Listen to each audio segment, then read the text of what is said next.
وگرنہ ہم بھری دنیا میں پہچانے کہاں جاتے، اور نصیر اچھا ہوا در مل گیا ان کا ہمیں، ورنہ کہاں رکتے کہاں تھمتے خدا جانے کہاں جاتے۔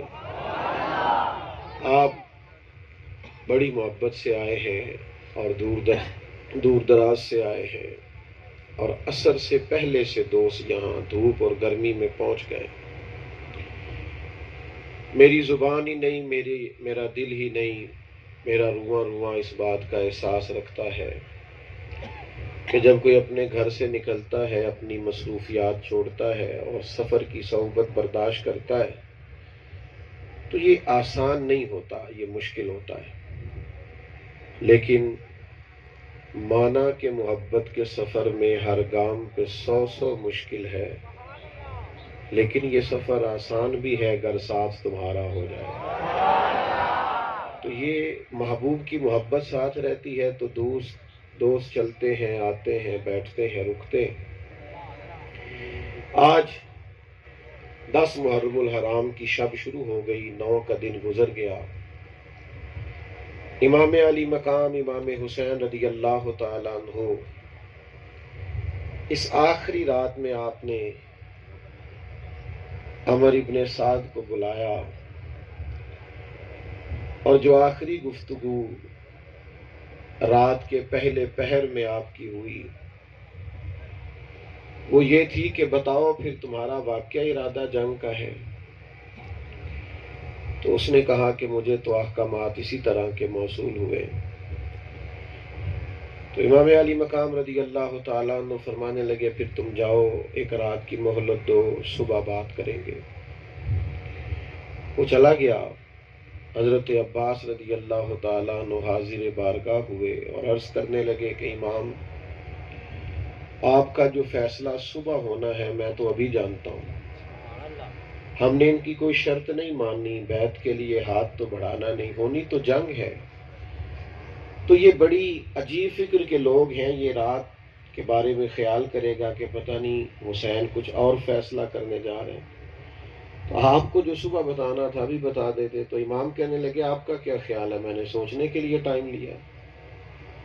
تو حضور پھر کس لیے لیا ہے؟ فرمانے لگے ایک رات رہ گئی ہے، میں ذرا رج کے اپنے رب کی عبادت کرنا چاہتا ہوں، لمبے سجدوں میں وقت گزارنا چاہتا ہوں، اپنے کریم کے ساتھ تنہائی کرنا چاہتا ہوں، اس کے حضور اپنی آرزویں، التجائیں اور دعائیں پیش کرنا چاہتا ہوں۔ کچھ لمحات انسان کی زندگی میں ایسے ہونے چاہیے جو سفر اس کی دنیا کے لیے نہ ہو، اس کی سوچ کا کوئی خاص تقاضا نہ ہو، محض اپنے اللہ کی رضا کے لیے وہ کوئی سفر کرے، اور یہ اس کا آپ نمونہ دیکھ رہے ہیں۔ اتنی بڑی تعداد میں اس سخت موسم میں دوست تشریف لائے، بار دیگر آپ کا شکر گزار ہوں۔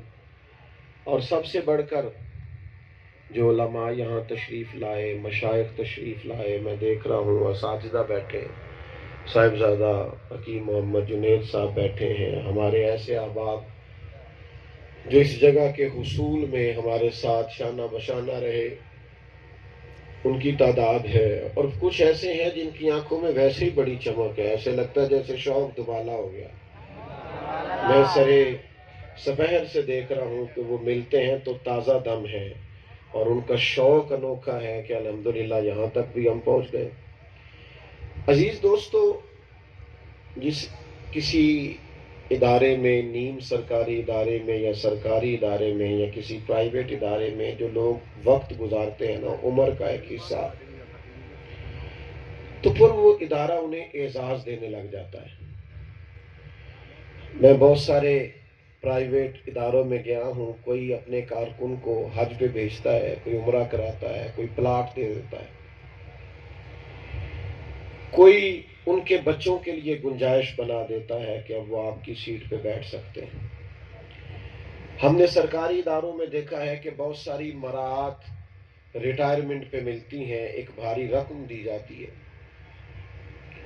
ہر مہینے پینشن ملتی ہے، یہاں تک کہ وہ سرکاری ملازم اگر چلا بھی جاتا ہے تو کہتے ہیں یار اس نے ہمیں وقت ہی بڑا دیا ہے،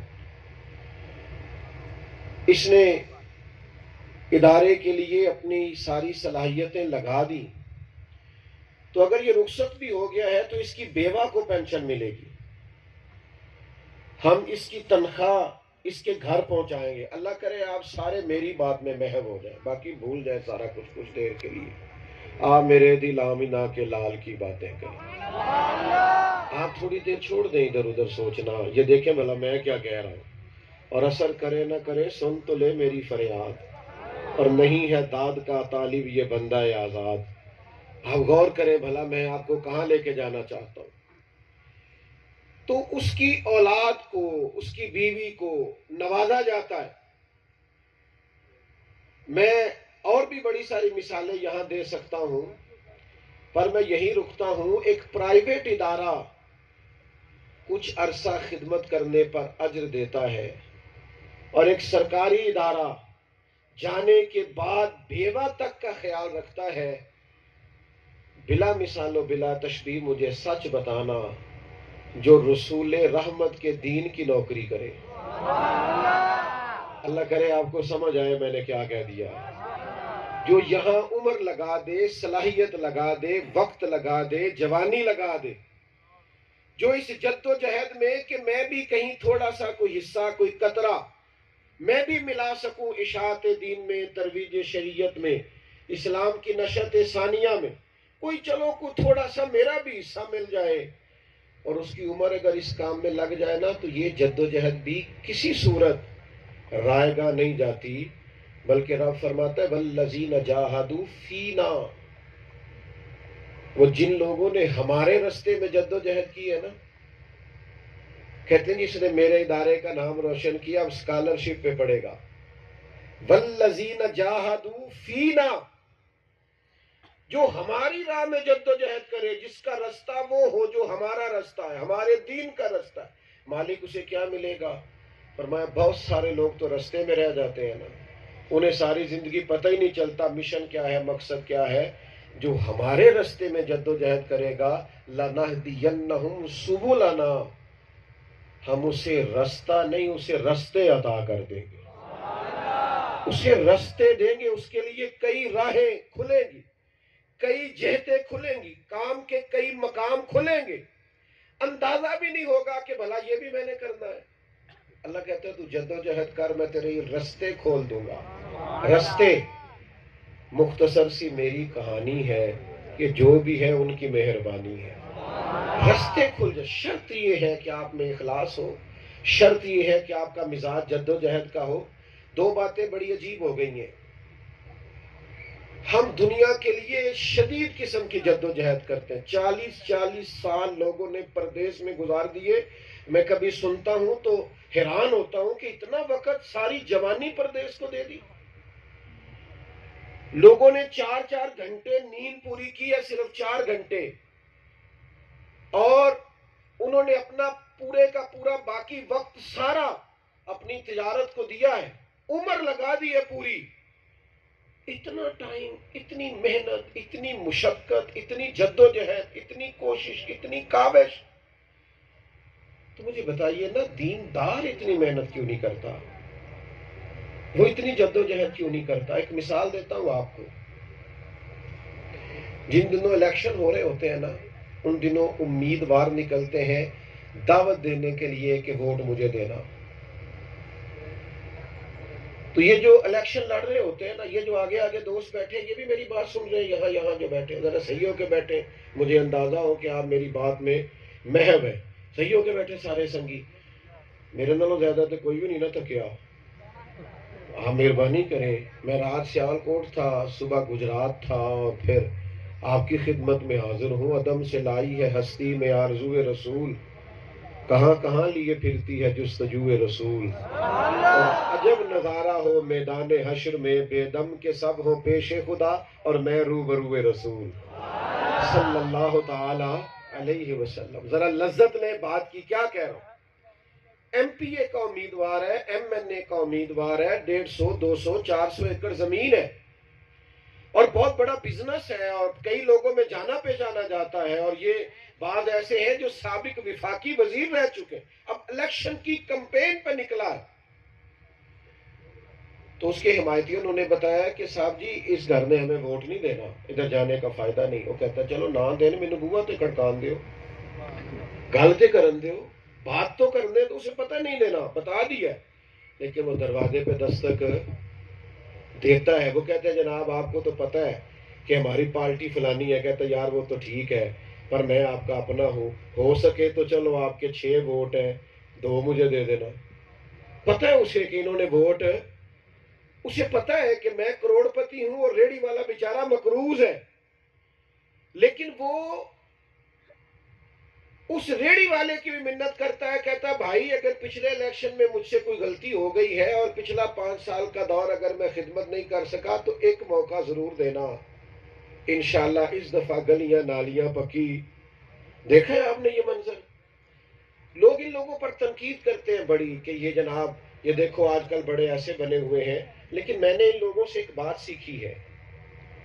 میں نے کہا یار یہ ایک ممبری کے لیے، ایک سیٹ کے لیے اگر دروازہ دروازہ جا سکتے ہیں تو میں محمد عربی کے ممبر کا تقاضا سمجھ کے لوگوں کے پاس دین کی دعوت لے کے نہیں جا سکتا. نہ مانے کوئی جھڑک دے گا، کوئی تنقید کرے گا، کوئی کہے گا تو دکاندار ہے تو دنیا دار ہے تو کس مقصد کے لیے لگا ہوا ہے. سانو پتہ ہے مولوی کہیں دے ہوندے نے، ہم جانتے ہیں پیر کیسے ہوتے ہیں. تنقید ہی کرے گا نا، پر کس کے نام پہ کرے گا؟ جے کر یار دے نام دا ملے میڑا، انہوں چولی پا لئیے پنجے سٹیے نا. جے کر یار دے نام دا، توڑا کوئی یار ہوندا تے گل دور نکل جانی سی. جے کر یار دے نام دا، کدے نام دا؟ جے کر یار دے نام دا ملے میڑا، انہوں چولی پا لئیے پنجے سٹیے نا. تے جے کر یار دے نام دی ملے سولی، پھر جھوٹا چھوٹ لئیے پیچھا ہٹیے نا. شرط یہ ہے کہ آپ کا مشن تو ہونا میرے عزیز، کم از کم آپ اتنے تو مخلص ہوں جتنے ایک سیاستدان اپنی سیٹ سے مخلص ہے. اتنی تو آپ جدوجہد کریں نا. تو اگر کوئی کہے کہ لوگ دینداروں کو دنیا دار کہتے ہیں تو میں نے کہا یہ تو مزے والی بات ہے.